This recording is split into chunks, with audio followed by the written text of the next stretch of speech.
नमस्कार। स्वागत है आप सभी का द इकोनॉमिस्ट में।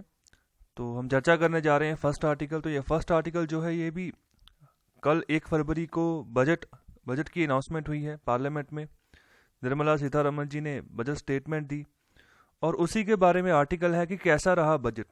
तो किस तरीके का बजट है। जो ऑथर है वो है सी रंगराजन जी। तो उन्होंने बड़ी अच्छी तरीके से यहाँ पर डिटेल में समझाया है बजट के बारे में और क्या सिचुएशन है भारतीय इकोनॉमी की उसके बारे में। इसको शुरू करने से पहले आप सभी से आग्रह है कि आप मुझे कमेंट बॉक्स में लिखकर एक टाइमिंग बता दीजिए कि आपको किस टाइमिंग पर ये लेक्चर अवेलेबल चाहिए। तो जिस हिसाब से आपकी टाइमिंग की यहाँ पर कमेंट्स होंगे उस हिसाब से मैं एक एवरेज टाइम चुन लूँगा और उसी टाइम पर आपको ये लेक्चर अवेलेबल हो जाया करेगा सुबह। तो चलिए शुरू करते हैं। तो इसके बारे में कहा जा रहा है बजट के बारे में कि अच्छी परफॉर्मेंस है। ज़्यादा फोकस जो किया गया है वो खर्चे के ऊपर किया गया है, क्योंकि भारत सरकार खर्चा करेगी तभी जो है ग्रोथ बढ़ेगी, तभी जीडीपी ग्रोथ होगी। और साथ ही साथ जो हमारा डेफिसिट है, फिजिकल डेफिसिट, ये भी बढ़ जाएगा, इसमें भी कोई दो राय नहीं है। तो एक्सपेक्टेशंस बहुत ज़्यादा थी इस बजट से। अगर बात करें फिजिकल ईयर 2020-21 की, तो बहुत ख़राब साल ये गया है भारत की जो इकोनॉमिक परफॉर्मेंस है उसके हिसाब से, जब से हम आज़ाद हुए हैं तब से। और जो सीएसओ है, जो सेंट्रल स्टैटिस्टिक्स जो ऑफिस है, तो उसने यहाँ पर एस्टिमेशन दी है इकॉनमी जो है वो 7.7% के हिसाब से श्रिंक करेगी। और जो फोरकास्ट हैं, जो बाहर की जो ऑर्गेनाइजेशन है, तो उनके द्वारा भी कहा गया है कि इससे ज़्यादा भी श्रिंक हो सकती है इकोनॉमी। तो बजट यहाँ पर बेसिकली दो प्रॉब्लम्स को एड्रेस कर रहा है। सबसे पहली बात है कि हमने एक स्ट्रॉन्ग स्टिमुलस पैकेज देना है कि ग्रोथ चलती रहे। ऐसा ना हो कि हम पैकेज देना बंद कर दें और ग्रोथ जो है वो धीमी होनी शुरू हो जाए। तो इसके ऊपर भी फोकस करना है। दूसरा कि किस तरीके से एक ऐसा फ्रेमवर्क तैयार करें बजट का जो यहाँ पर एक भरोसा भी दर्शाए लोगों को कि हाँ भी बजट बिल्कुल सही है और लोग एक्सेप्ट भी करें इसको। ओके, तो इस तरीके का फ्रेमवर्क बजट का हो। तो दोनों तरफ अगर बात करें तो बजट ने बहुत बढ़िया अपनी परफॉर्मेंस दी है, बहुत बढ़िया काम किया है। तो अगर बात करें रेवेन्यू साइड की, जहाँ से सरकार टैक्स लगाकर पैसा इकट्ठा करती है और बजट तैयार करती है, बजट के लिए पैसा जुटाती है, तो कोई भी नया टैक्स जो है भारत सरकार की तरफ से बजट में नहीं लगाया गया है। ना ही कोई डायरेक्ट टैक्स लगाया गया है, ना ही कोई इनडायरेक्ट टैक्स लगाया गया है। तो यहाँ पर भी एक तरह का रिलीफ जो है टैक्स पेयर्स को दे दिया गया है भारत सरकार की ओर से। और दूसरी बात करें कि कुछ थोड़े बहुत जो माइनर चेंजेस जो हैं, जो बाकी के टैक्सेस है वो उसमें किए गए हैं, तो उसको भी यहाँ पर कहा गया है कि वेलकम स्टेप है। जो सेंटर का टैक्स रेवेन्यू है 2021-22 का, तो वो यहाँ पर चाह रहे हैं कि 14.9% के हिसाब से बढ़ेगा। ओके, तो सिर्फ एक से ज़्यादा जो है थोड़ा सा यहाँ पर टैक्स में उछाल देखने को मिलेगा। ओके, और साथ ही साथ ये कहा जा रहा है क्योंकि जो जीडीपी है उसकी भी एक्सपेक्टेशन लगाई जा रही है कि वो 14.4% के हिसाब से बढ़ेगी 2021-22 का जो फिजिकल ईयर है इसमें। तो क्वेश्चन सबसे पहले यही उठकर सामने आता है कि क्या इस परसेंटेज के मायने से जीडीपी उछाल करेगी, जीडीपी बढ़ेगी 14.4% के हिसाब से, क्योंकि अभी तो ये माइनस में चल रही है, -7% के आसपास है। तो आगे बात कर रहे हैं कि पहले गवर्नमेंट जो है इसके बारे में क्या डाटा दे रही थी। उस पहले गवर्नमेंट कह रही कि जो रियल जीडीपी है वो 11% के हिसाब से बढ़ेगी। ओके, तो और अभी का जो बजट है उसमें 14.4% के हिसाब से बात रखी गई है। तो ये दोनों की दोनों जो प्रोजेक्शंस हैं आशावादी हैं, लग रही है कि ऐसा हो सकता है। ये एक डायरेक्ट जो है इसका जो है प्रभाव पड़ेगा किसके ऊपर, फिजिकल डेफिसिट के ऊपर, क्योंकि अगर हमने जीडीपी इस तरीके से बढ़ाने की सोची है तो खर्चा भी काफ़ी करना पड़ेगा। अगर खर्चा काफ़ी करना है तो बजट तो डेफिसिट होगा और जो पैसा हम लेंगे बाहर से मार्केट से उधार लेकर वो भी बहुत ज़्यादा हो जाएगा। हमारा फिजिकल डेफिसिट जो है इस साल का काफ़ी बढ़ जाएगा। और भारत सरकार जो चाहती है वो अभी इस जो ये वाला कल वाला जो बजट अनाउंस हुआ था तो उसमें अनाउंसमेंट हुई थी कि हम 4.5% तक जो है मैनेज करके चलने की कोशिश कर रहे हैं अपने फिजिकल डेफिसिट को। और आगे बात कर रहे हैं कि बजट यहाँ पर जिस हिसाब से बनना चाहिए था कि हमने इकॉनमी को दोबारा से पुल अप करना है। ओके, तो उसके लिए बहुत ही सिंसियर अटेम्प्ट यहाँ पर किए गए हैं बजट में। जिस तरीके के भी प्रावधान लेकर आई है सरकार, काफ़ी बढ़िया उसको कहा जा रहा है। और ज़्यादा जो फोकस किया गया है वो किया गया है कैपिटल एक्सपेंडिचर के ऊपर, कि जितना ज़्यादा खर्चा यहाँ पर होगा उतना ही ज़्यादा इन्वेस्टमेंट है, और जितनी इन्वेस्टमेंट है उतनी ज़्यादा ग्रोथ जो है देखने को मिलेगी आने वाले समय में। और जो है काफ़ी बढ़िया जो है बढ़ोतरी देखने में मिल सकती है जो जीडीपी का प्रपोर्शन है, और हो सकता है कि इस कॉम्पोजिशन में और ज़्यादा हो। जितना हम टोटल खर्चा करेंगे, टोटल एक्सपेंडिचर करेंगे, हो सकता है कि और ज़्यादा शिफ्ट जो है इस कॉम्पोजिशन में देखने को मिले जीडीपी के।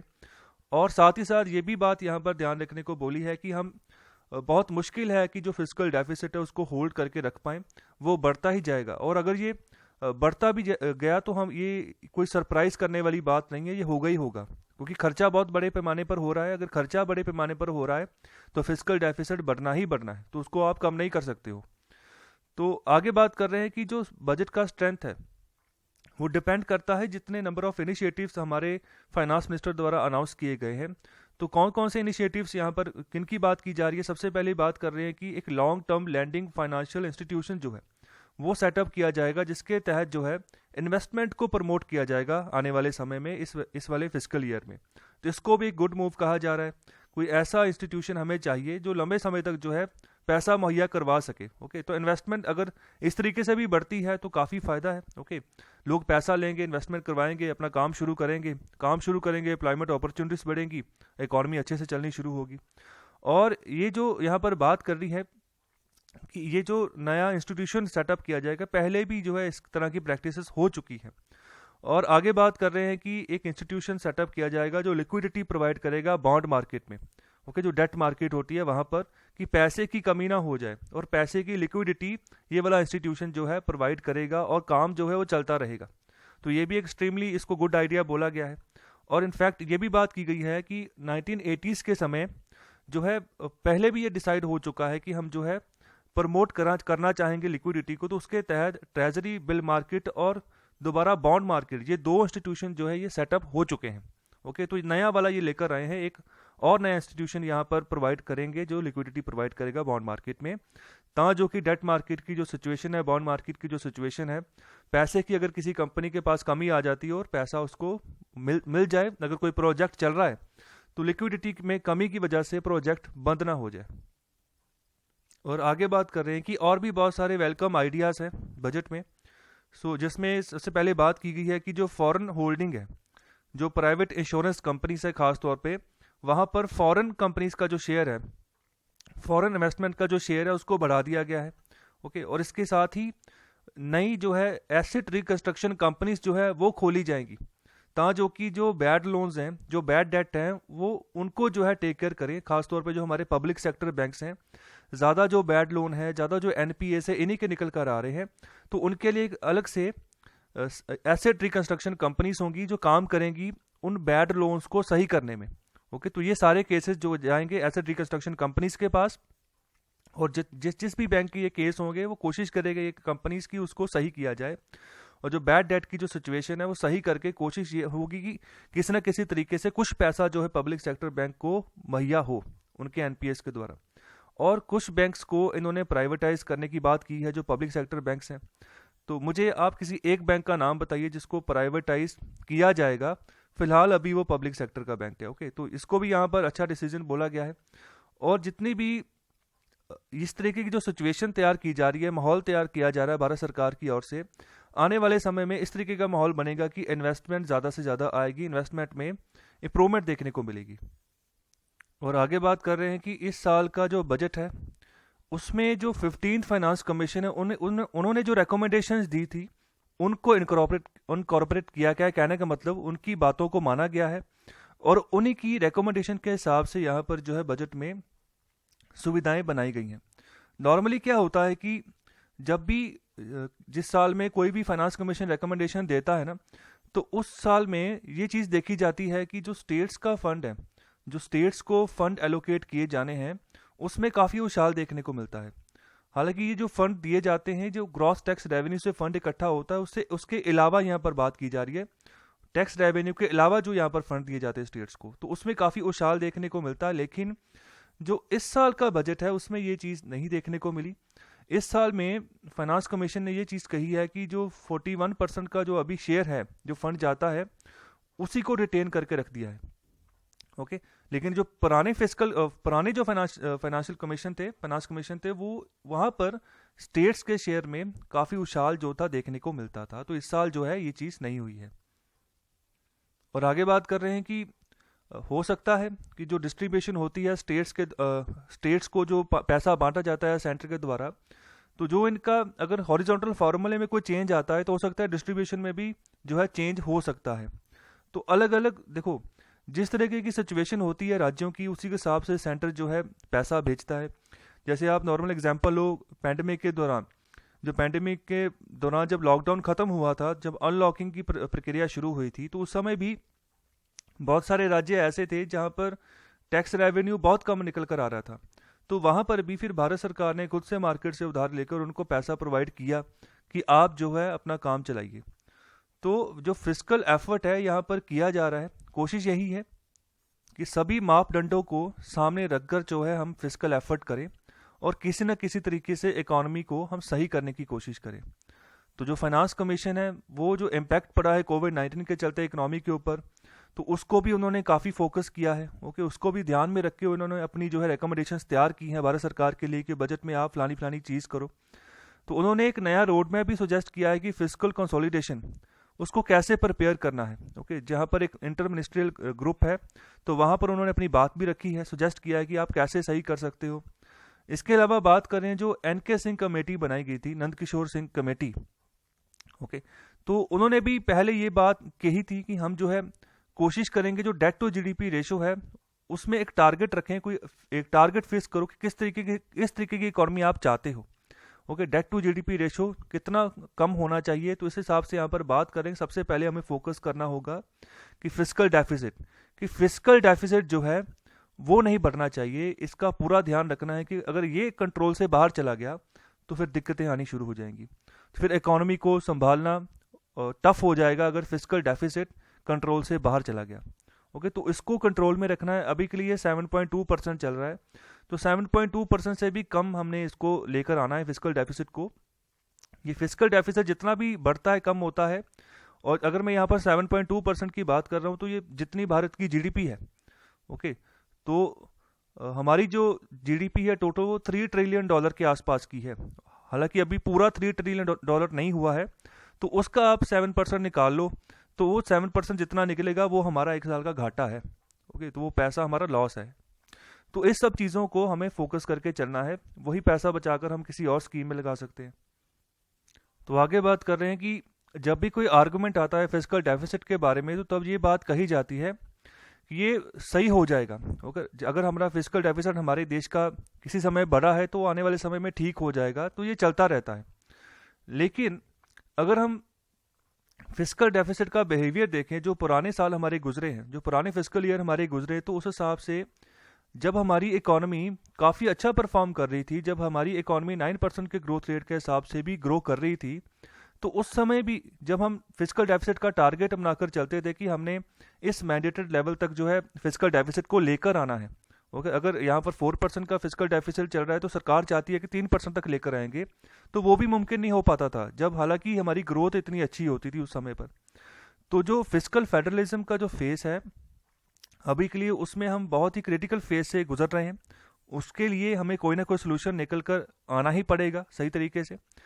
तो अगर हम टैक्स डेवोल्यूशन को फिक्स कर देते हैं 41% के हिसाब से, इसको भी एक अच्छा मूव कहा गया है कि 41% तक जो टैक्स है वो बांटा जाएगा स्टेट्स को, बाकी का जो बचा है 59% वो सेंटर के पास रहेगा।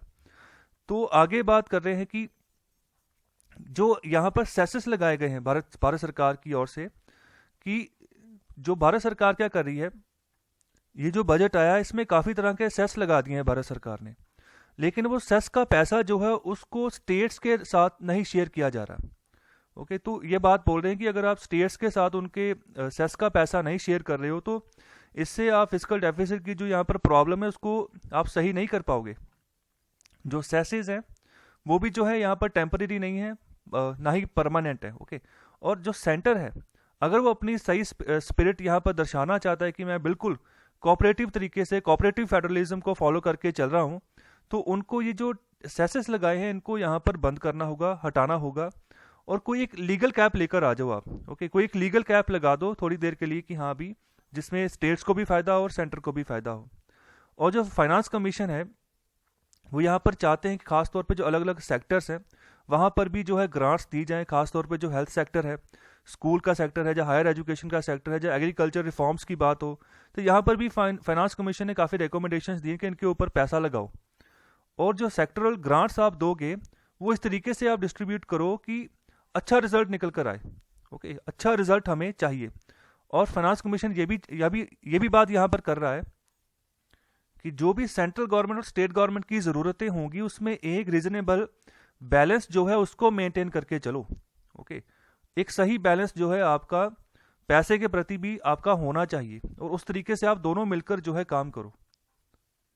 और आगे बात करें कि जो अभी का जो डिफ़िकल्ट साल हमारा चल रहा है, जहाँ पर अगर 2020-21 की बात करें तो इस समय जो फिजिकल डेफिसिट है उसको, उसकी जो कंसीडरेशन उसको हमें वापस ले लेना चाहिए। हमें बात करनी चाहिए किस तरीके से आगे इसको इम्प्रूव किया जा सके। तो अभी का जो फिजिकल डेफिसिट है वो 9.5% है जीडीपी का। 2020-21 की अगर बात करें तो बहुत ज़्यादा हाई है। तो इसका जो सबसे पहला रीज़न है वो ये है कि रेवेन्यू में बहुत बड़े पैमाने पर फॉल देखने को मिला, क्योंकि जिन दिनों में लॉकडाउन लगा हुआ था उन दिनों में इकोनॉमिक एक्टिविटीज़ काफ़ी बड़े पैमाने पर शट हो चुकी थी, कम हो चुकी थी, और ना ही किसी तरीके का टैक्स जो था भारत सरकार के पास पहुंचा। और ये भी एक रीज़न था कि फिजिकल डेफिसिट काफ़ी बढ़ गया। भारत सरकार को बाहर के बैंकों से लोन ले लेकर जो है यहाँ पर पैसा बांटना पड़ा। तो अगर बजट एस्टिमेट्स के हिसाब से अगर कंपेयर करें, जो रिवाइज एस्टीमेट निकल कर आ रहे टैक्स रेवेन्यू के, तो उसमें भी डिक्लाइन देखने को मिला था 23.4% का। ओके, तो अभी का यहाँ पर जो 2021-22 का जो अभी बजट अनाउंस किया गया है, तो यहाँ पर भी फिजिकल डेफिसिट एक्सीड करेगा। बहुत सारे रीज़न है इसके भी। और आगे बात कर रहे हैं कि सबसे पहली अगर बात करें, जो एस्टिमेशन लगाया जाता है ना कि टैक्स रेवेन्यू इस साल इतना बढ़ जाएगा, इतना बढ़ जाएगा, इतना पैसा टैक्स से आ जाएगा, हमेशा उसमें ओवर एस्टिमेशन देखी गई है। ओके, तो ये एक बहुत बड़ा रीज़न है कि सही जो अंदाज़ा नहीं लग पाता है, तो ओवर एस्टिमेशन यहाँ पर रहती है। तो रीज़न इसके ऑलरेडी मेंशन किए जा चुके हैं। दूसरी बात, जो नॉन टैक्स रेवेन्यू होता है वो भी ओवर एस्टिमेटेड वहाँ पर की जाती है, ओवर एस्टिमेशन की जाती है। सो टैक्स रेवेन्यू, जो टैक्स भारत सरकार लगाती है अलग अलग तरह के, जिसमें जीएसटी भी आता है, जिसमें इनकम टैक्स भी आता है, तो और भी बहुत तरह के टैक्सेस है जिससे भारत सरकार और राज्य सरकारों के पास पैसा जाता है। और दूसरा है नॉन टैक्स रेवेन्यू, जैसे कोई फाइन लगाकर कोई पैसा अगर भारत सरकार के पास गया या राज्य सरकार के पास गया, या फिर कोई फीस वसूली है, अगर कोई फॉर्म निकाला है राज्य सरकार या भारत सरकार ने, तो वो फॉर्म की कोई फीस होगी, ओके, जो आपने भरनी है बैंक में जाकर, वो फीस भी जो है नॉन टैक्स रेवेन्यू के तहत जो है भारत सरकार या राज्य सरकार के पास रेवेन्यू जाता है। तो ये भी ओवर एस्टिमेट जो है इसका लगा लिया जाता है। एग्जाम्पल के तौर पर जो 2020-21 की बात कर रहे हैं, तो यहाँ पर बात करें डिसइन्वेस्टमेंट रिसिप्ट्स की, कि हम जो है डिसइन्वेस्टमेंट करके कुछ पब्लिक सेक्टर अंडरटेकिंग्स ऐसी हैं भारत सरकार की जो सही परफॉर्म नहीं कर रही हैं, तो भारत सरकार चाहती है कि उनका डिसइन्वेस्टमेंट किया जाए। डिसइन्वेस्टमेंट कहने का मतलब है कि कुछ शेयर जो है प्राइवेट हाथों में दे दिया जाए, और प्राइवेट प्लेयर जो है उसका खुद से यहाँ पर इस्तेमाल करेगा, खुद से चलाएगा, और कुछ शेयर जो है सरकार के पास रहेगा। तो यहाँ पर ये एस्टिमेशन था 2020-21 के बजट में कि 2,10,000 करोड़ रुपया हम जुटाएंगे डिसइन्वेस्टमेंट करके, लेकिन जो एक्चुअल जो निकल कर आया कि क्या एक्चुअल में पैसा हाथ में आया, वो था सिर्फ 32,000 करोड़, और उसमें से भी 15,000 करोड़ नवंबर 2020 को आया है।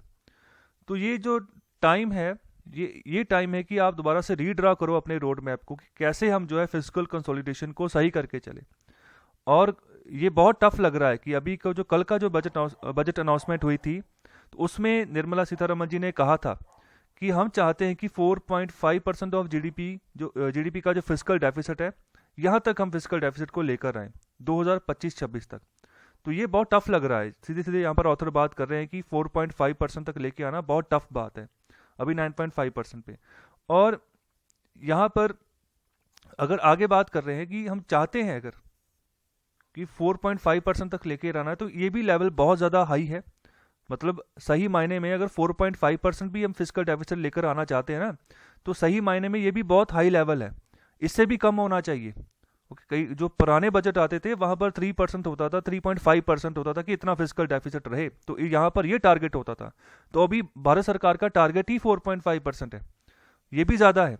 और हमें चाहिए कि कम से कम 3% ऑफ जीडीपी तक जो है हम फिजिकल डेफिसिट को नीचे लेकर आए, इतना हमारा वित्तीय घाटा कम हो, तो तभी इकॉनमी हमारी और अच्छे से चले, और एक ट्रस्ट रहेगा इकॉनमी में कि हमारा फिजिकल डेफिसिट बहुत कम होता जा रहा है और इकोनॉमी में विश्वास बढ़ता जाएगा, इन्वेस्टमेंट बढ़ती जाएगी और सही मायने में इकोनॉमी जो है आगे बढ़ेगी।